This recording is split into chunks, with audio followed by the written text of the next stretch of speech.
and welcome back to another episode of Live Stream with Heritage Center. My name is Elaine Kaler, and I'm very excited to see a few of you tuned in here with us already. I hope you stick around. As always, we have a very special guest in store for you tonight. His name is Darryl Van Leer, and he is incredibly talented and versatile. And unlike our previous broadcasts of this show, Daryl Van Leer will be sharing his musical works as well as some excerpts from his theatrical works with us. So that's very exciting. He is most famous for having written 7 highly acclaimed one-man shows, as well as starring in TV and in films, movies like the 2012 hit Deadline, as well as his stage performances of great leaders such as Martin Luther King Jr. And that's another one you'll get a little taste of if you stick around to see the end of the show. I'd also like to introduce you to our leader here at Heritage Center, Tom Robbins, our executive director. I won't talk for too much longer. I'll go ahead and bring him right on so he can introduce himself and we can get moving with this show. All right, here's Tom. Thank you, Elaine. Boy, Elaine, you're doing a great job. You know, Elaine serves as the producer of this monthly series we've been doing. Does such great work behind the scenes, and she just stole a lot of my thunder, honestly, which is just fine. She kind of cut down on what I have to say, but she's absolutely right. The performer that we have to showcase tonight and feature is really a true Renaissance man, if there ever was one. Because much like Elaine said, he's not only a talented actor, but a singer, a musician. I was amazed to find out that in one of the original plays that he wrote, he plays 14 different characters. So within the length of one show, 14 different characters, and another show that he does as a musician and a singer, he has 21 different costume changes. And so is portraying that many different musicians and singers along the way. So extremely talented. And well, the one thing I wanted to say before we bring Daryl on is that we were supposed to host Daryl this last March in his one-man show called Norm of Greatness, which was, it included many of the speeches made famous by Martin Luther King Jr. And we had to cancel that show because that was the beginning of the pandemic. And we have since been trying to reschedule it. And we hope to be announcing in the next month or two here when we're able to reschedule that and have Daryl appear live on stage at the Heritage Center. But in the meantime, we thought we'd want to introduce him and bring him virtually to you through this program. So let's bring him on the screen here. Welcome, Daryl. There he is. Hello. Welcome, and thank you for joining us here tonight. We've been asking kind of one general question to a lot of the performers that we featured on this series, and that is, how has the pandemic affected what you're doing? And maybe another question would be, have you found yourself having to kind of reinvent, what you do and how you do it? Yeah, definitely. It is kind of like forced me to be creative in a whole, new arena. So I think the good thing is I've started doing these virtual theater pieces, and I call it Sunday Night Theater. And some of the clips we're going to see tonight are from the Sunday Night Theater, and it is kind of like it has truly fulfilled me as far as my desire to perform. Nothing can really hardly take the place of a live audience, but this has still allowed me to be able to express myself through the theater, as far as creating inspirational pieces and so forth.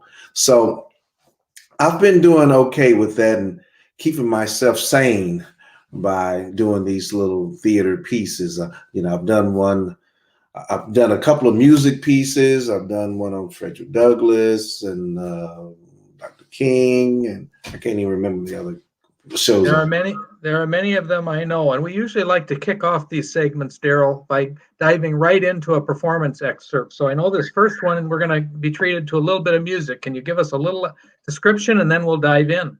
Yes.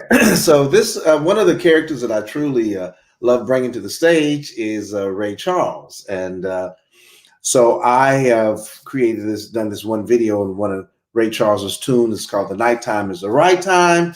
And I have my band with me on this one. It's called the DVL Band. And we recorded this video in Nashville, Tennessee at Center Street Studio. So nighttime is the right time. Let's get ready to dive in and have a good time. I hope you like this video. You can look at it also, the full thing, on my YouTube page. Nighttime is the Right Time, Daryl Van Leer and the DVL Band. Hope you like it. All right, take off on it, Frederick. 1, 2, 3.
Night and day. Oh, I don't know about you guys, but I was jamming to that one. Let's bring the guys back and hear a little bit more about it. Oh, that was just terrific. I forgot to mention at the top of the program that you're coming to us live from Nashville tonight, Daryl, which I think is real appropriate to mention, the music city capital of the world. There in Nashville, but also, of course, Las Vegas, which I think this particular segment that comes from your Las Vegas live show, correct? That's true. That's true. The Las Vegas live show, yeah. I bring to the stage Little Richard, Ray Charles, Chuck Berry, Elton John, the Doobie Brothers. You know, a lot of great music with the band and with costumes as well too. You've got a wonderful band there. I have to ask, who is the female singer? That's Miss Kimberly Fleming. She's done stuff with Amy Grant and many other country stars. So she's truly, truly one of the best here in Nashville. I think it was just a really tight ensemble. The whole thing was excellent. Now I noticed, especially when I look at your website, and I want to tell people if they go to darylvanleer.com, they can find out a lot more about you. But you've got a one-man show called the Roadhouse Lounge. Yes. And that's all music, but it's just you, right? True. It's just you. So how do you manage pulling that all off by yourself without a band to help back you up? The Roadhouse Lounge, that particular play took me 10 years to put together, you know. Wow. It tells a story of an individual trying to save his property in Tuscaloosa, Alabama. So he's trying to turn his juke joint, where all of these great musicians have come through, he's trying to turn it into a museum. So I play the old man. His name is Matthew, and he's constantly talking to a reporter. And as he tells a reporter about the great people that came through the Roadhouse, him, make the transition into Sam Cooke, into Jerry Lee Lewis, into Elton John, into Lionel Richie, Jerry Lee Lewis, who else I say, Muddy Waters, and Ray Charles as well. So it's a fast-paced show with a lot of costume changes, and it's me back and forth to the piano. It's all live piano music, so it's a great show, and it's actually it's just taking me to different countries as well. So I'm very excited about that one, Roadhouse Lounge.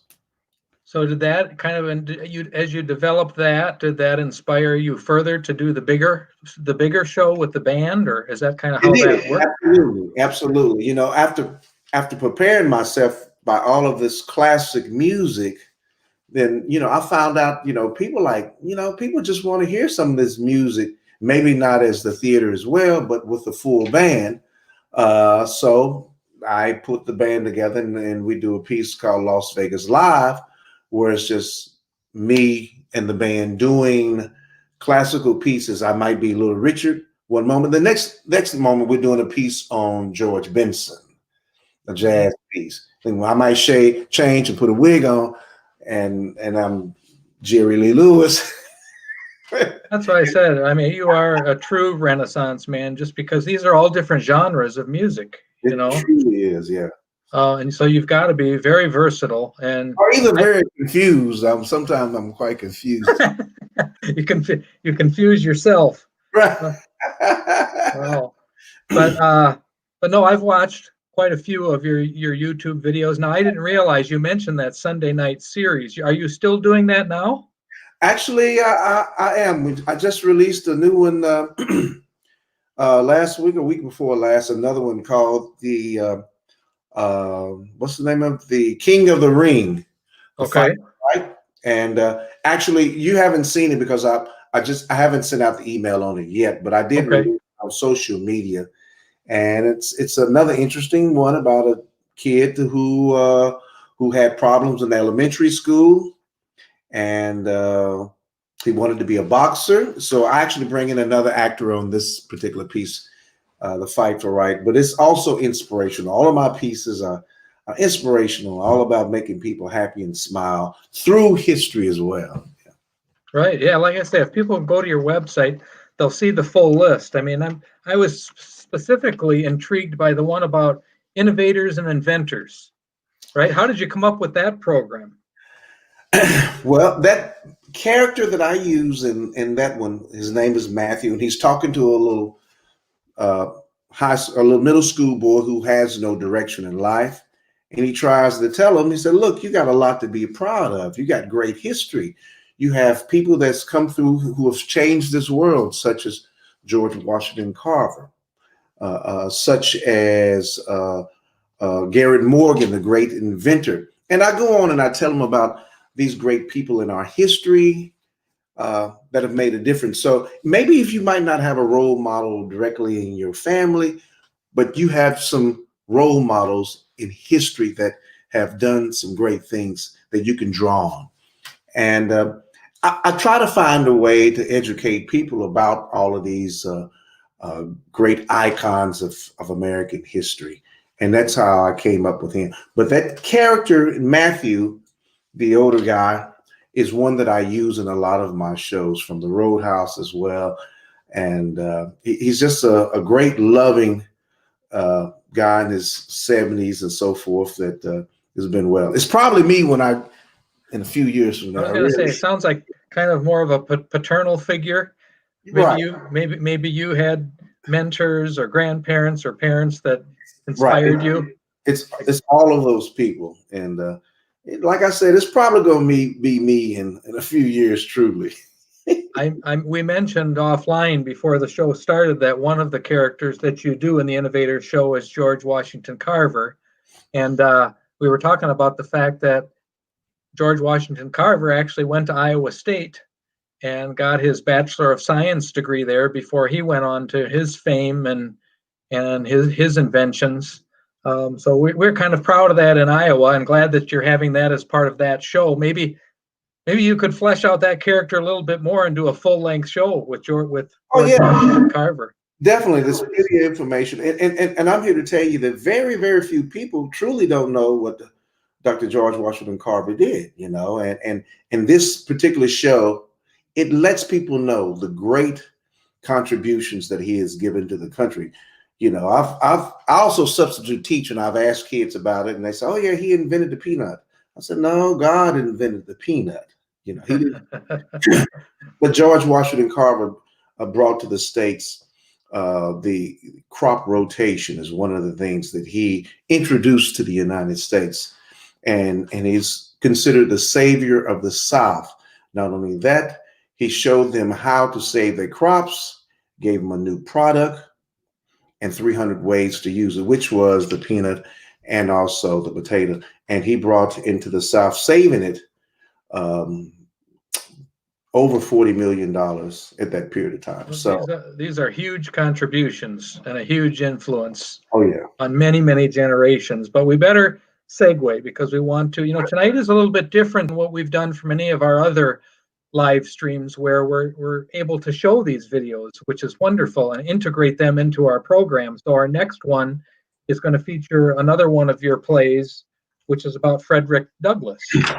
You could give us a little, maybe 1 minute lead into that, and we'll show the video. This piece here comes from Frederick Douglass's first book, The Narrative of the Life of Frederick Douglass. And he wrote this book after he escaped from slavery.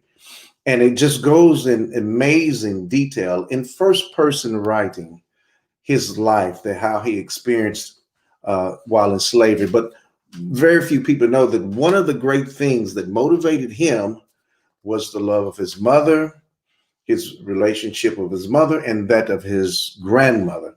Now, he didn't get to spend much time with his mother, but it had just a tremendous impact on him. And when I read that, it really touched me, and I wanted to bring that part or that piece to stage. So this piece here is entitled The Long Walk, A Mother's Love, from Frederick Douglass. Let's take a look at this. Good evening. I'm your host, Daryl Van Leer. Tonight's play is about motherhood and its incredible effect on Frederick Douglass. Throughout Douglass's life, he draws on these vivid memories of his mother, and it gives him great power and strength. And it comes from my one-man play entitled The Escape of Frederick Douglass. And I'm sure many people are familiar with Douglass as being the great orator and the great abolitionist. but very few know where his great inner strength came from. The long walk, a mother's love. Let's take a look at this.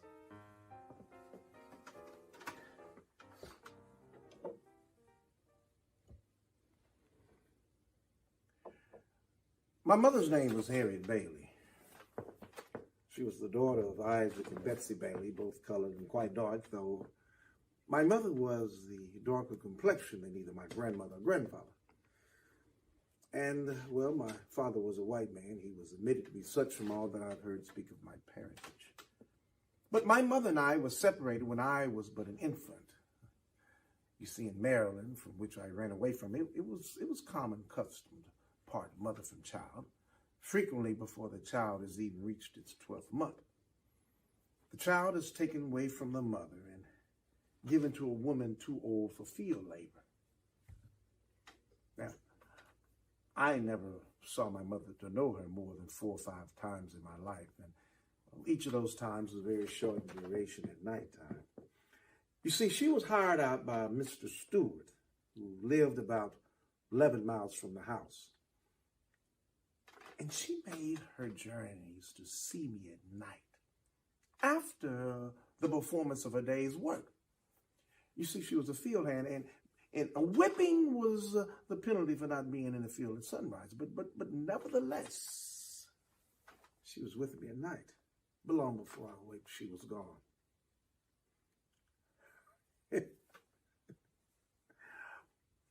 I may here recount a circumstance which is deeply impressed upon my memory.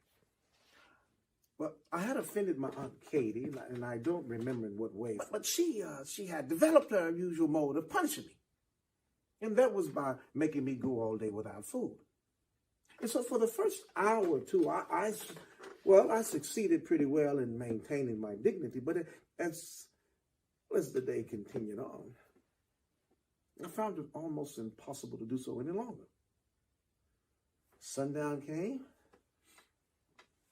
still no bread, but instead became this threat from Aunt Katie with a scowl well suited to its terrible import that she would starve the life out of me. Brandishing her knife, she'd chop off these heavy slices of bread for the other children. Mm-hmm. And then put the bread away. Now, against this disappointment, I thought at last her heart would relent. So I made an extra effort to maintain my dignity. But when I saw all the other children standing around me with satisfied faces, I could do so no longer. So I went out behind the kitchen wall. And I cried like a fine fellow. Weary with this, I came in and sat down in front of the fire and brooded over my hard lot. You see, I was too hungry to sleep. So in this sad state, I caught eye of an ear of Indian corn on the upper shelf over the fireplace. So I watched for my chances to get it, and I got it.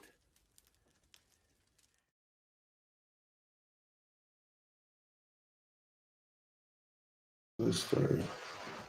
Yeah, very meaningful piece there.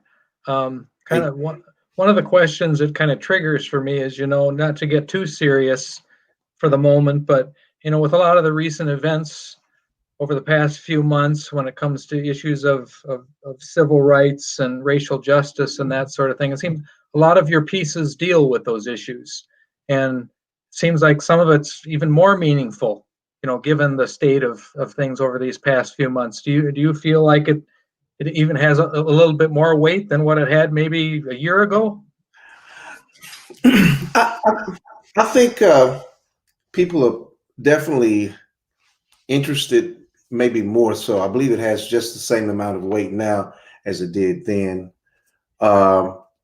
Conditions that we experience as African Americans is truly hasn't changed as much, but my job has always been to educate through theater.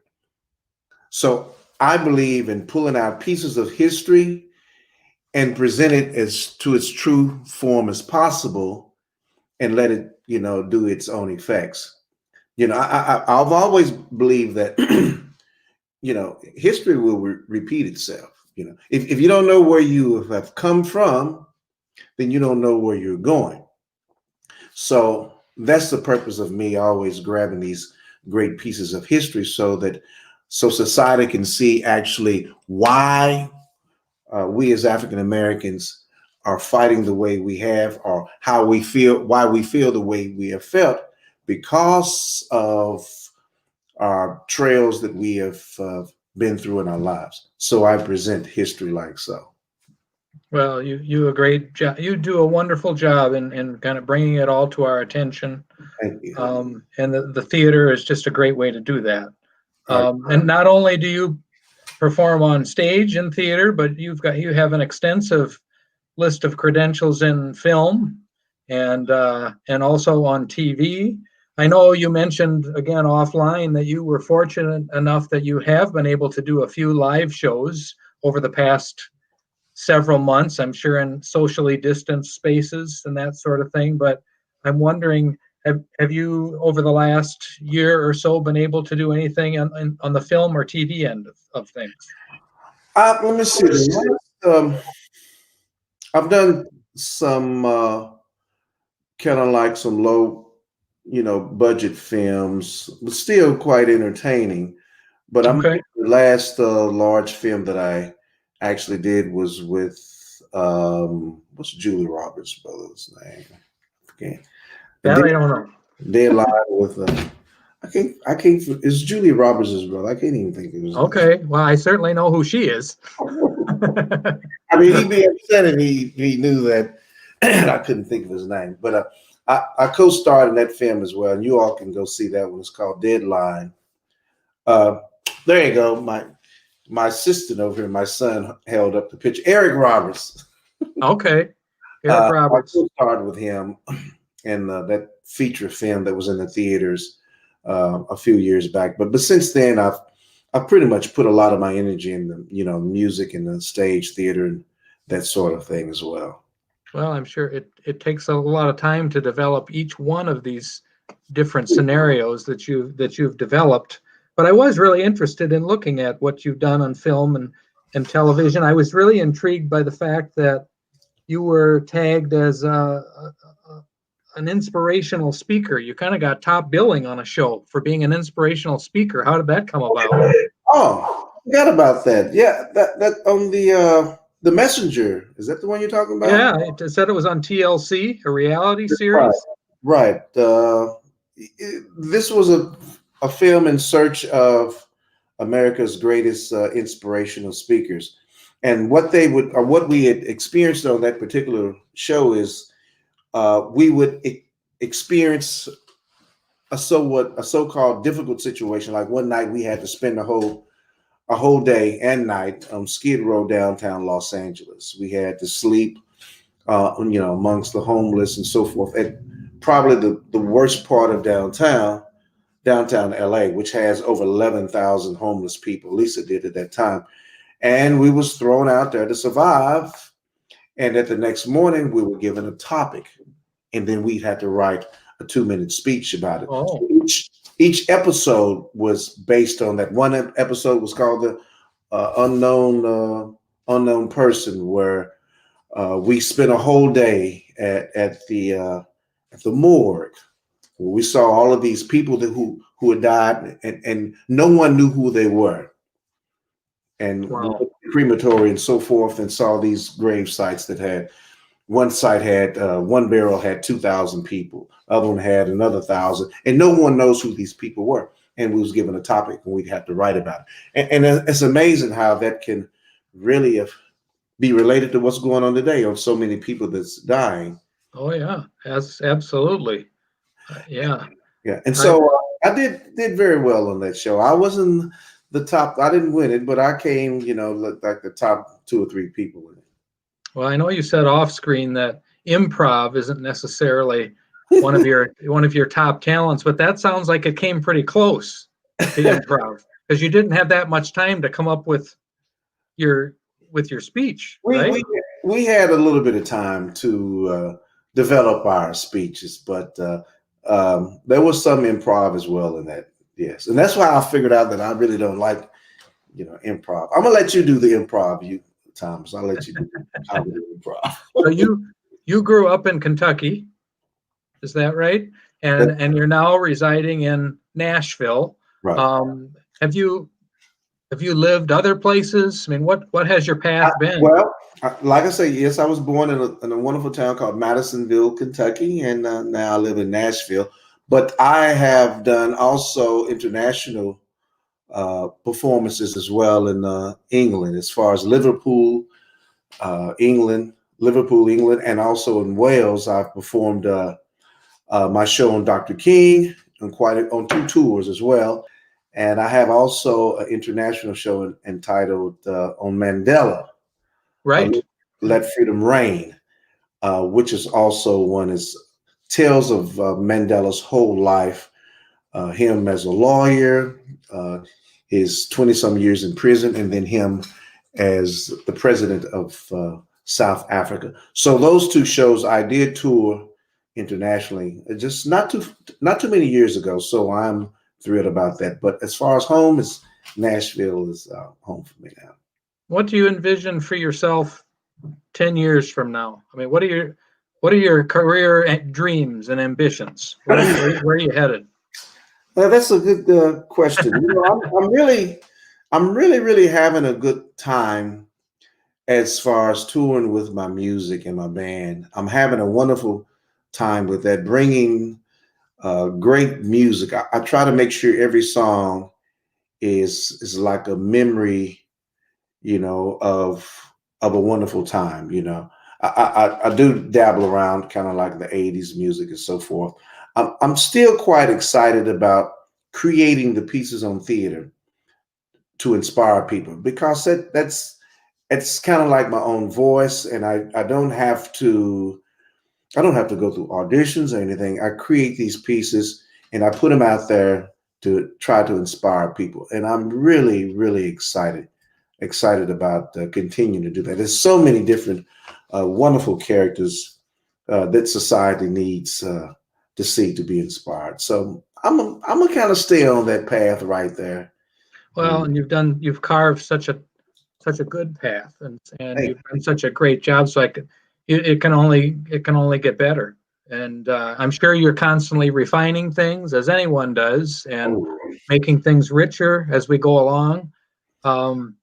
I know, like I mentioned earlier, we were supposed to host you for your performance of Norm of Greatness last March, and we're still working on rescheduling that performance. We're hoping, fingers crossed, Right. for that pandemic to start subsiding, and we can announce when you'll be coming to Heritage Center. But I know the last piece that we're going to be playing tonight is going to be an excerpt from that show, from the Norm of Greatness. Yes. And kind of before I let you go, I want to say a couple words of thanks. I just want to thank Eleni again for her time coordinating and orchestrating everything here tonight. I don't know if Eleni, if you wanted to come on for a minute, I'll pop back on. I want to say thank you as well, Daryl. Just listening to you has been such a great, you might not know it, but I've learned so much already. You're really a great teacher.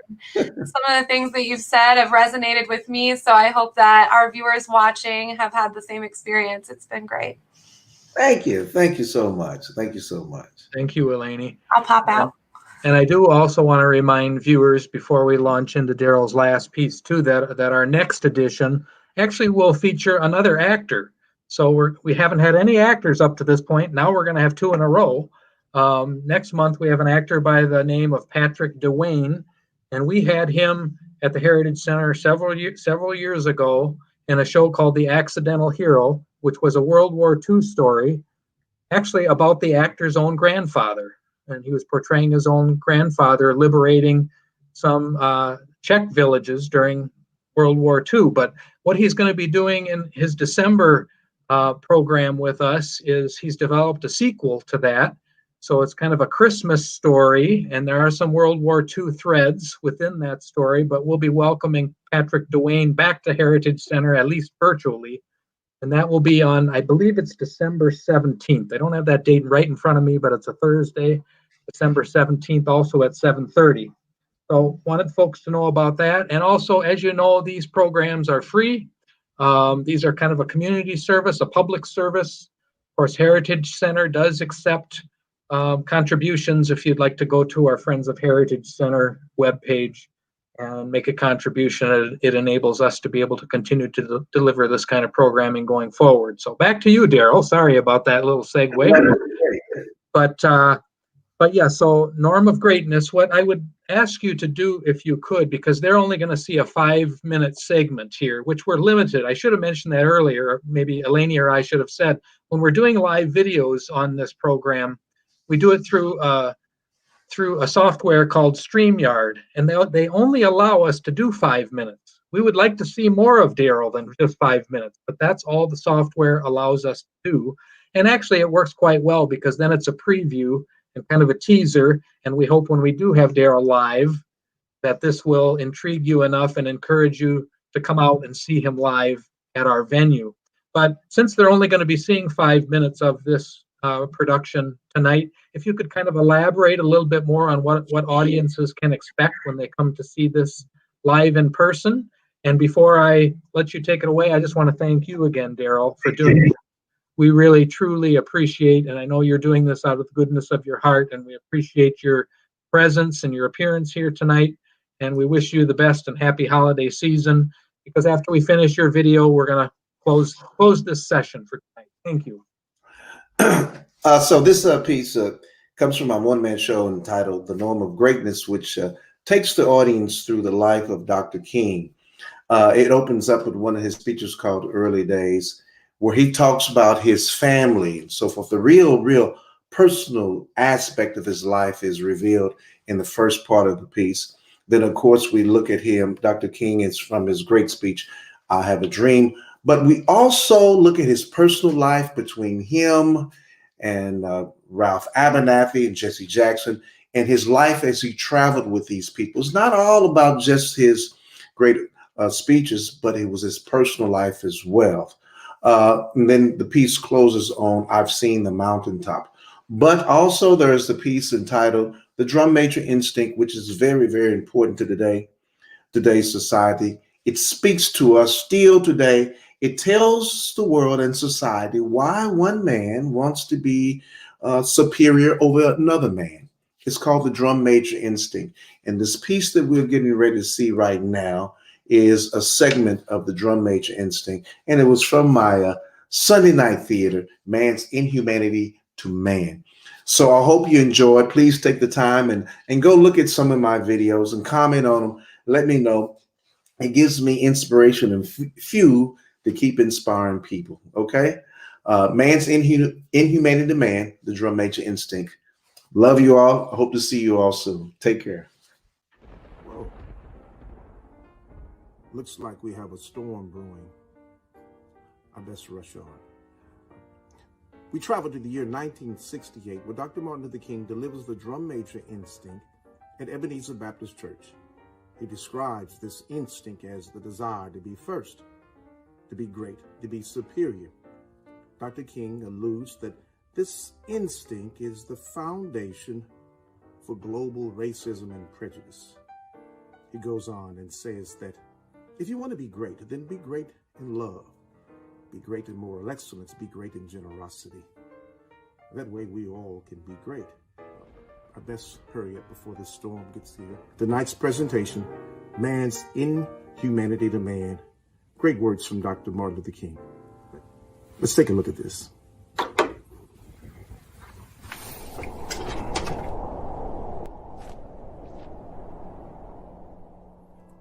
This morning, I would like to use as a subject from which to preach the Drum Major Instinct.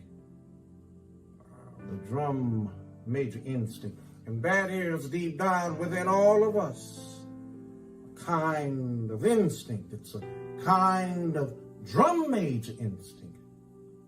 A desire to be out front. A desire to lead the parade. To be first. Something that runs a whole gamut of life. We all want to be important, to surpass others, to lead the parade. Alfred Adler, the great psychoanalyst, contends that this is the dominant impulse. Sigmund Freud used to contend that sex was the dominant impulse, and Adler came with his new argument, saying that this quest for recognition, this desire for distinction, is the basic impulse. This drum major instinct. Do you know that a lot of the race problem grows out of the drum major instinct? A need that some people have to feel that they're first and to feel that their white skins ordained them to be. They say it over and over. And ways that we see fit with our own eyes. In fact, not long ago, a man down in Mississippi said that God was a charter member of the White Citizens Council. Being that God's a charter member means that everybody there has a kind of divinity, a kind of superiority. So think of what has happened over in historyism. As a result, this perverted use of the drum major instinct has led to the most tragic prejudice, the most tragic expressions, and man's inhumanity to man. Not only does this thing go into the racial struggle, but it goes into the struggle between nations. And I would like to submit to you this morning that what is wrong with the world today is that the nations of the world are engaged in a bitter colossal contest for supremacy. Something doesn't happen to stop this trend. We're not going to be here to talk about God, to talk about Jesus Christ, to talk about brotherhood too many more years.